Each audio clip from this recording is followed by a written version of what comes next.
Hello.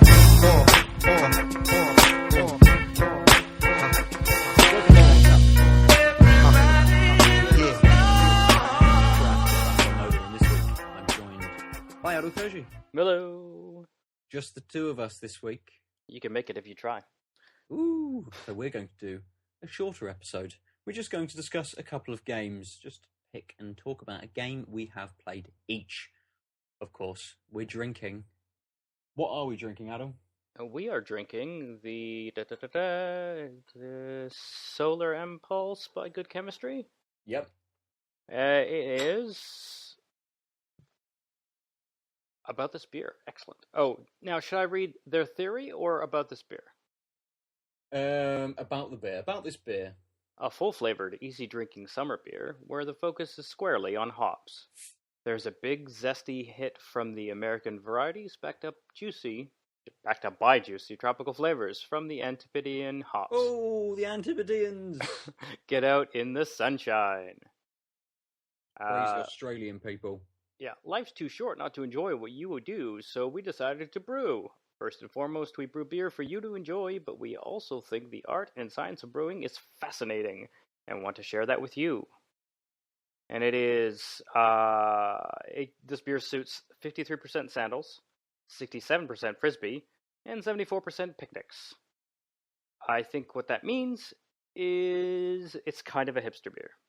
Well, I know Good Chemistry, we had the field work, didn't we? Yeah. And it was clipboards and pencils, Yeah. And you had to use a mechanical pencil. So Oh, no, the lead sorry. didn't Yeah. do something. Sorry, not hipster. I'm thinking frat boy with the frisbees and the sandals. and Those are my sandals. socks. Yeah. It's also 42 IBUs. I'll skip the gravities, and it's 4.3% alcohol by volume. So quite a light beer, really. Yeah. It's very sort of that line between opaque and translucent in the through the glass. It's got a very nice light amber color. Oh, it's actually quite gorgeous, and I'm surprised about how many bubbles are in it. Actually, yeah, mine's very very carbonated as well. The head is sort of not too dense like the one last week, but because there's so many bubbles, the head just sort of kept growing. Yeah, it happened in mine as well. I can immediately smell the tropical fruits just off of the pour. Definitely a little bit of citrus as well. What is that? It's not mango. Maybe passion fruit? Is that what it is? Not sure. Not sure on the nose. Definitely something tropical. Not your like pineapple or mango, but the other parts of tropical. Not too tart. Or sweet actually. So I'm not sure. Oh, I see where you're talking about the citrus. I've had a little taste. What do you think? I like it. It's almost got like a little spiciness to it. You kind of get the fruitiness, but actually there's quite a bitter sort of spiciness that sort of it goes all the way through the flavour, goes all the way through the taste, and just sits behind it very nicely. You've kind of got these very fruity notes that pop up in the fore and then a little bit in the mid and fade out, but leave this nice bitter, spicy sort of finish. For sure, and it comes on actually quite large, not strong. Yes, yeah. Oh, I know what it is. It's pep. Pep. It is a peppy bitterness. Yes, yeah, I'd agree with that. That's a good word to use. I'm trying to think. What was it the Antipodean IPA that I had from Harbour? And I'm cast your mind back to the thousands of episodes ago. I think the first 10 episodes, and I don't even remember why we said Antipodean a bunch of times, but we sure did. It was the name of one of the beers from Harbour Brewing, and that was, I assume it was sort of Australian hops, and I cannot remember that far back to remember if that's what this beer takes. You know, a similar sort of taste, if it's similar hops doing a similar kind of thing. But this New is contest nice. Listeners, if you can spot the episode and tell us why we babbled about Antipodean, was it pronunciation? Was it something else? You will win gratitude and possibly a mention on next week's episode. A slow clap. Right, let's jump into the games we've been playing. we've both been playing the Battlefield 1 beta, but I don't want to talk about that. Well, how will people know what you think about the Battlefield beta? Oh, that's good. That's a good segue. If you want to know what we think, you should go and subscribe to Out of Lives on your podcast subscription of choice. You probably do already. But we are going to be releasing an episode called On the Test. And it's going to be about all the big betas that come out. This week we've talked about Battlefield 1. So you'll get in-depth thoughts and analysis on Battlefield 1. Which is Aadil, myself, and Adam from Out of the Crossfire chatting about that. But the game I want to talk about this week, and I don't really want to talk about the game, I kind of want to talk about the genre a little bit. The game is called The Old City Leviathan, a PC Steam game. And it is, at its most basic, a walking simulator. Oh, walking simulators. Yeah. You move through environments, you pick up on the story. You don't do very much. There's a little bit of climbing and moving into different spaces to experience different things. If you hear that, a very loud motorbike has just ridden past my house. You basically move through spaces and experience a story. Nothing in this game so far has popped up which has jumped out at me to try and scare me. There's been no running away from anything. There's been almost no interaction with there's been no interaction with other characters. It has been my character walking through spaces with a narrator giving some exposition to what's going on. And I uncover a few things as I move through it. It's quite atmospheric. It's a little tense in places. You kind of feel that something might jump out at you. And I'm enjoying it. But it's not the best walking simulator that I have played, and I really don't like this term just to start this conversation, because they provide sort of more than just the simulation of walking. But there are walking simulators that are true walking simulators where there's just a really neat environment and you can just explore the space. Yeah. But it seems like games like this and Firewatch probably lives in this middle ground as well. They're not games, programs, applications like this. They're not games because you're not really gaming, but they're interactive storytelling. Yeah, from a familiar gaming perspective, right? And it's sort of, we don't know where to classify it because it's very brand new. Because from up until very recently, interactive storytelling was purely in the same, the sets overlapped completely with gaming, right? It was a strict subset for you maths kids. But now we're finding that if you look at the Venn diagram, it's more classic that there are things outside of gaming that are interactive narratives in a way that they still aren't games. And I think this is a super interesting space that I really enjoy.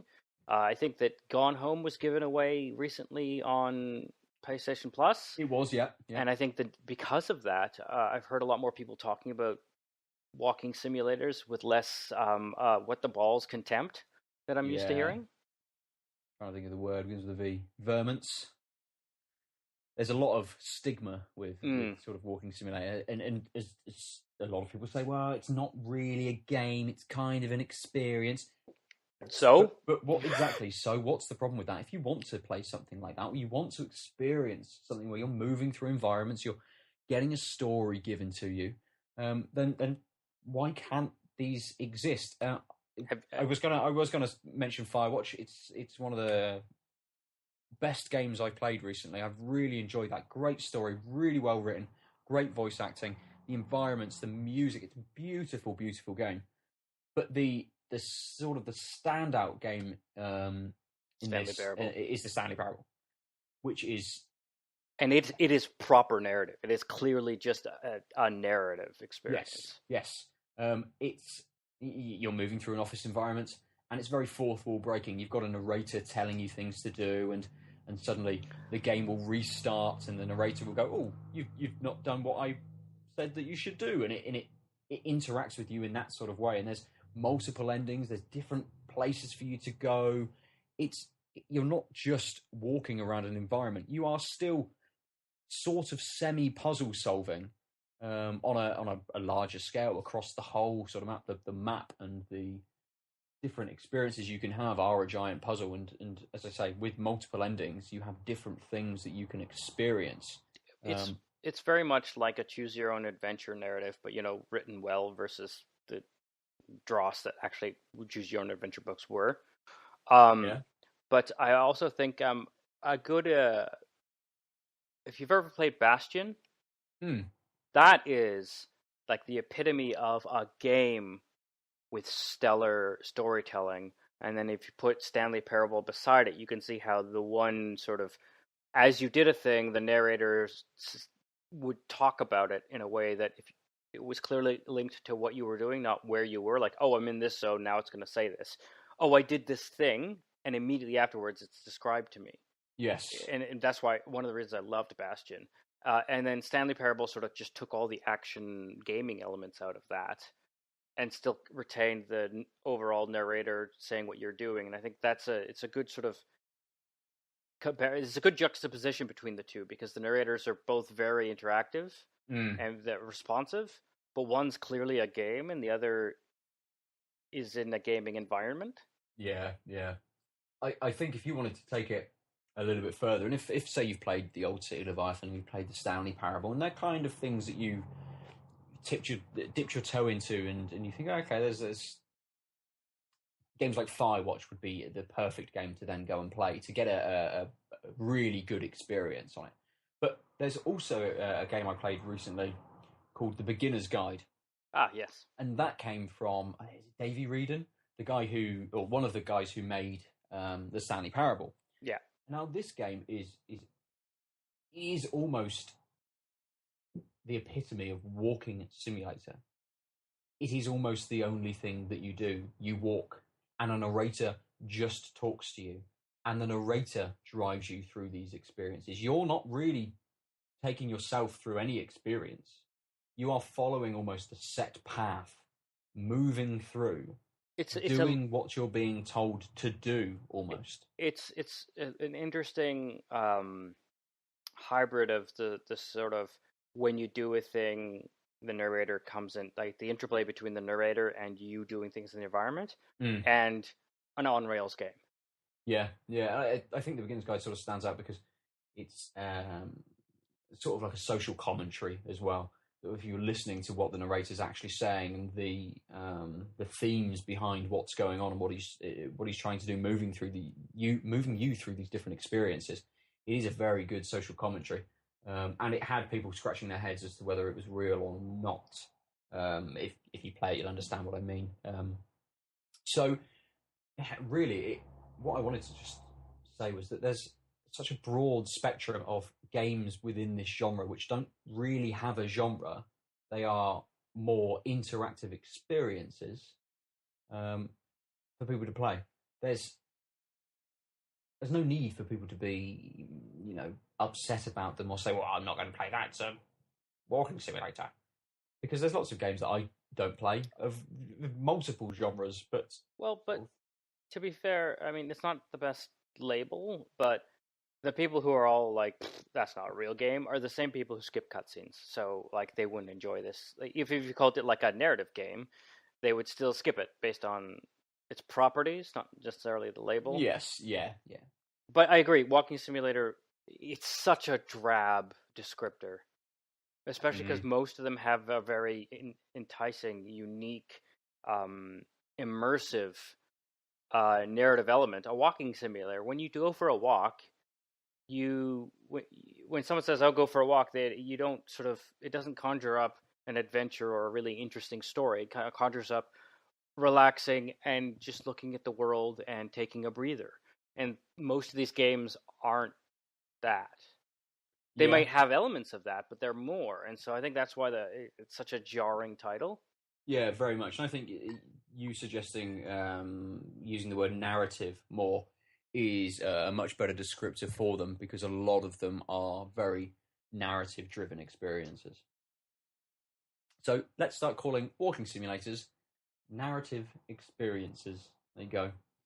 Our 20 or so listeners, there's something for you to start doing to change the world of walking simulators. 200 or so. So you better get your friends on too, because we're big. That's it. The thousands of people that listen.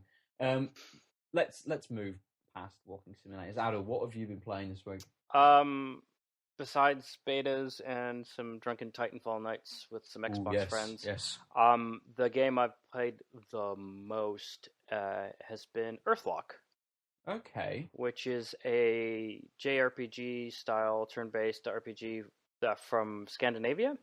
Is that the one and that's on free on X? Yeah, free with Games with Gold, which is strange because it came out free with Games with Gold the same time it came out. Okay, yeah. Like it's actually the exact same thing as Massive Chalice was, but we were so confused about. Yeah, last summer. It's Norwegian. So far, it's got a very, very unique.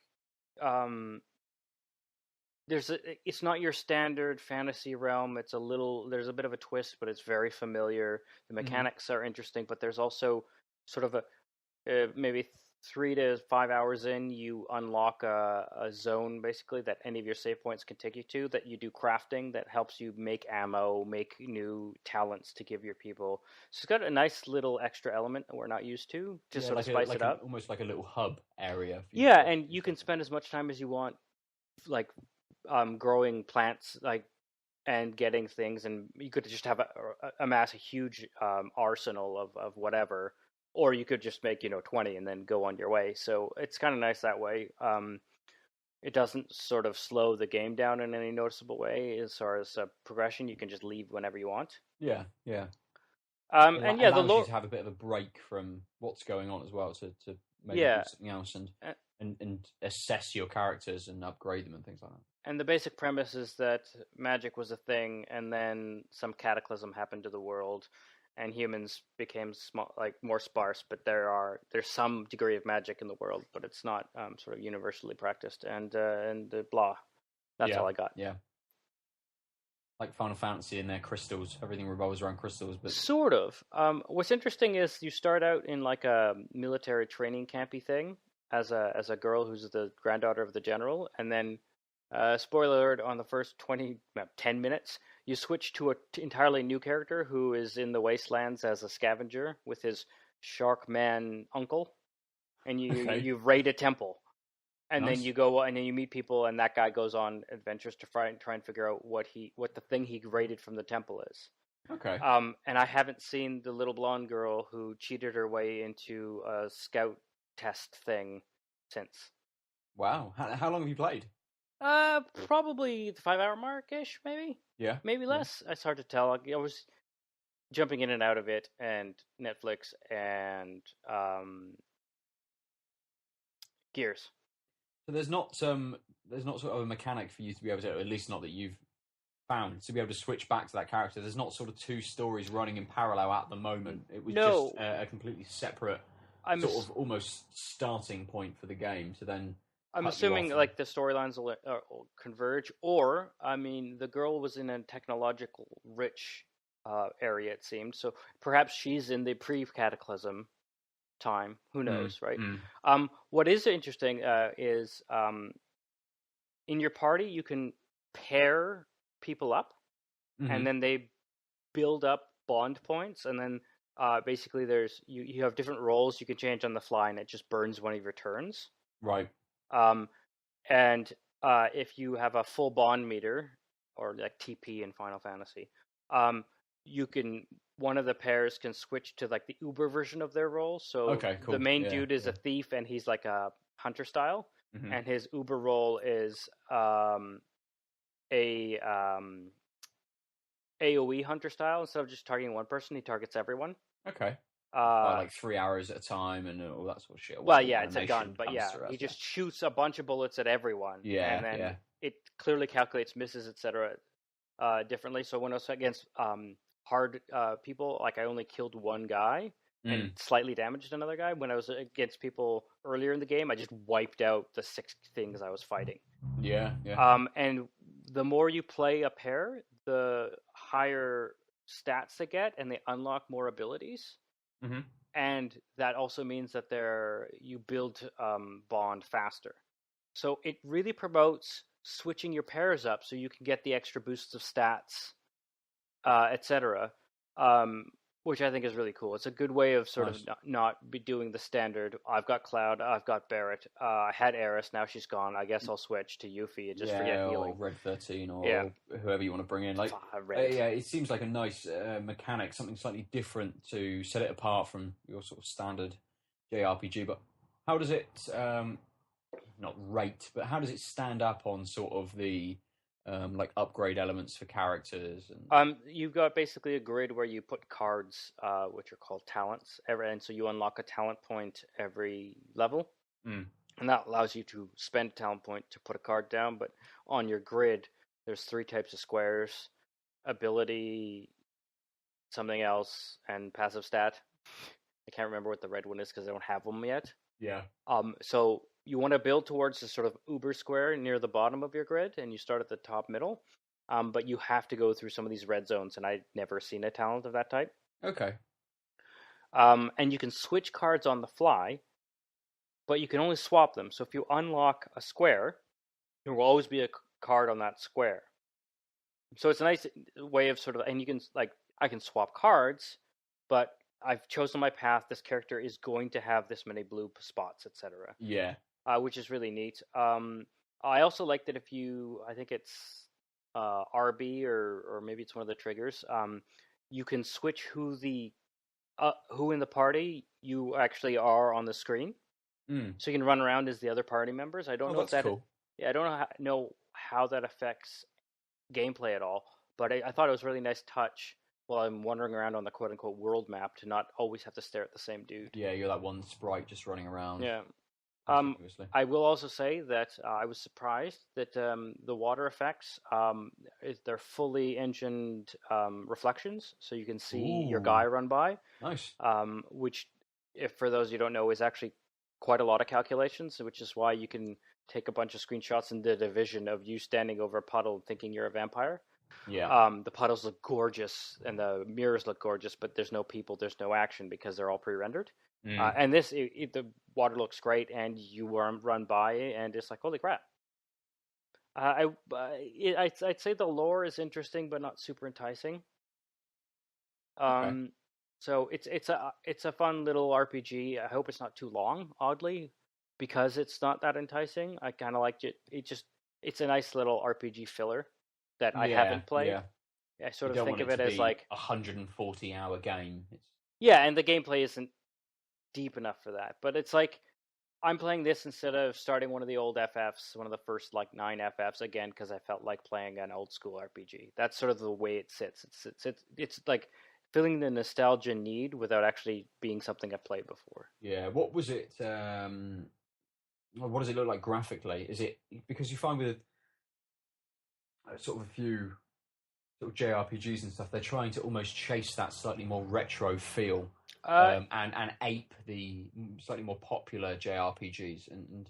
Oh, it's not spritey at all. Actually, it's a little cel shady. It's quite vibrant. I'm trying to see if I can bring up a picture. What it's like in my mind. Is it sort of like the Tales series or something like that? Kind of less anime-y.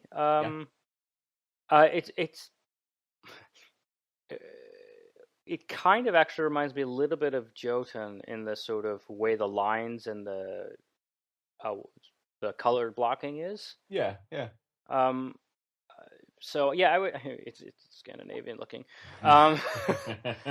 It's nice actually. I quite like it. It sort of has very cartoony looking characters, but some of the monsters are very detailed. Yeah. So it's sort of it's a good balance of the nice wash of cartoon and real detail that you get in like more AAA style games. Yeah, I think it's fine. I mean, it's not super unique, but it does the job really well, I would say. Nice. So, is it something that you're going to sort of? Do you think you'll try and see it through? So far, I think in the next probably like when I double my time, if the narrative hasn't really gone anywhere, I'll probably stop.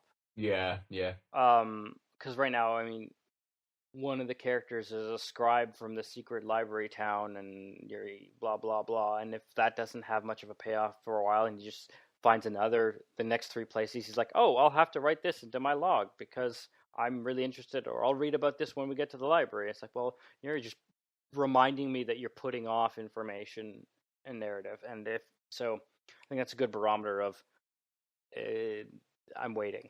Yes, yeah, they're holding something back, so in sort of 5-6 hours time, suddenly they can hit you with that information again, and it's also not that difficult. Okay. The bosses battles, I've never lost one, although I've only had 2 or 3. What is interesting actually is it's not like random encounters. You see the enemies on the screen. Oh, so it's like the more modern Final Fantasy games. Sort of. But as you approach them, they'll get a question mark or an exclamation mark over their head.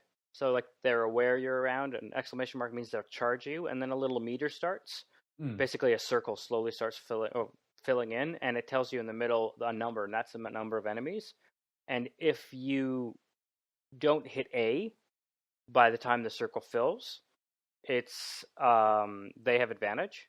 Okay. If you touch a monster, it's an even draw. Yep. And if you hit A before that, you have first strike.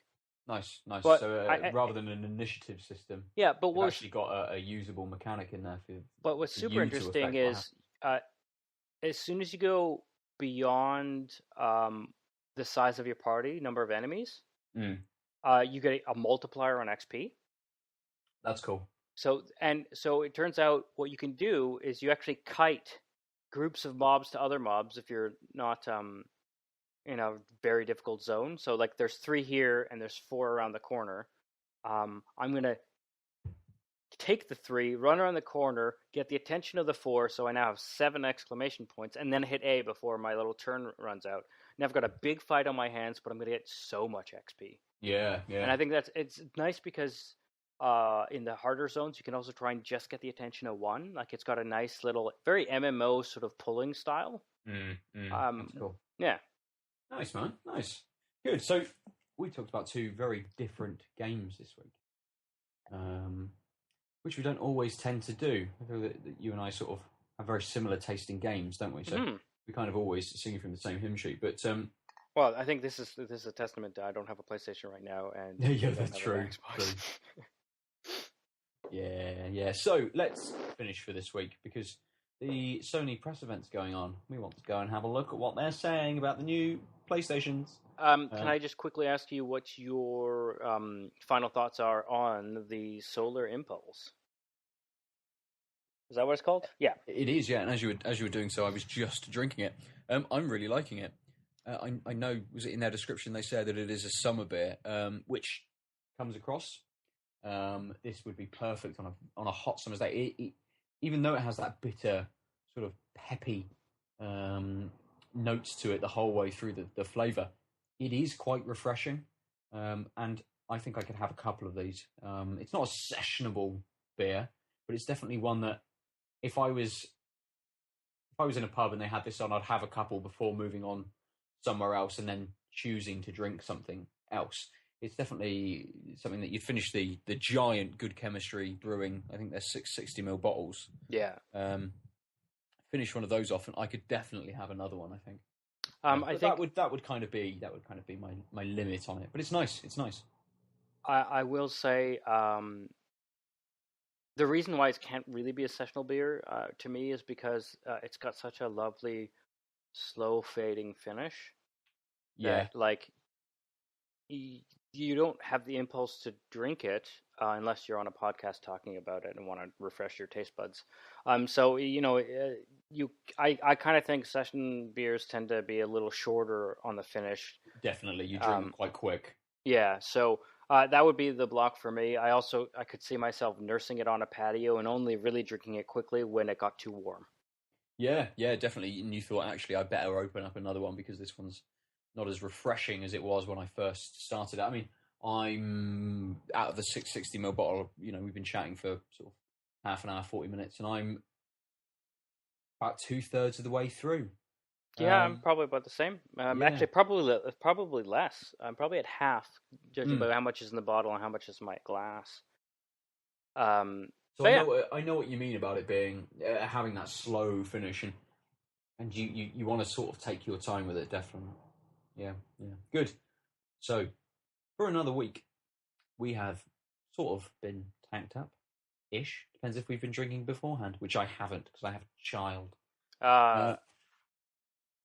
I may have had a few ounces of whiskey. A couple of whiskeys. Good. Bourbon, actually. Oh, nice. Excellent. What were you drinking? Bullet bourbon. It's a solid bourbon. It's not one of my top sort of affordable / mid-tier bourbons, but in this side of the pond, it was on sale and I could afford it. Fair enough. Bourbons are so expensive here compared to what I'm used to, which is whiskeys being single malts being like, whoa. Now it's like, oh, those are affordable. I could drink that at a bar, which is insane. Nice. Anyway, yeah, like an ounce of like Oban is like the price of 2 decent pints of beer in Calgary because of transportation costs. Anyway, you can reach us at tankedup_pod on Twitter. No, tankedup_cast. Oh, right. pod_tank on Twitch. You can reach me at the Omniarch, TheOmniarch, on all of the things, PlayStation, Xbox, Steam, and Twitter. Where can we reach you? I'm on all of the things at Nova_47, Nova_47. Drop us a line, let us know what you think of either the Solar Impulse, if you've had it, or Earthlocked, or the old city Leviathan, or walking simulators in general. Or Battlefield 1. Yes, or you can you can reach us at tankedup.cast@gmail.com. You can, yeah, if you want to send us long-form emails. Or you can reach the global Out of Lives podcasting at podcast@outoflives.net. That would be a great place to give us your Battlefield 1 feedback, because it was featured on Out of the Crossfire when we were talking about multiplayer experiences and betas, as well as the On the Test segment, which is new to the Out of Lives main feed. It is, so everyone should get on the test. There, I've said it. I'll end with it. Thank you very much for listening. We have been Tanked Up. Take it easy. Ciao.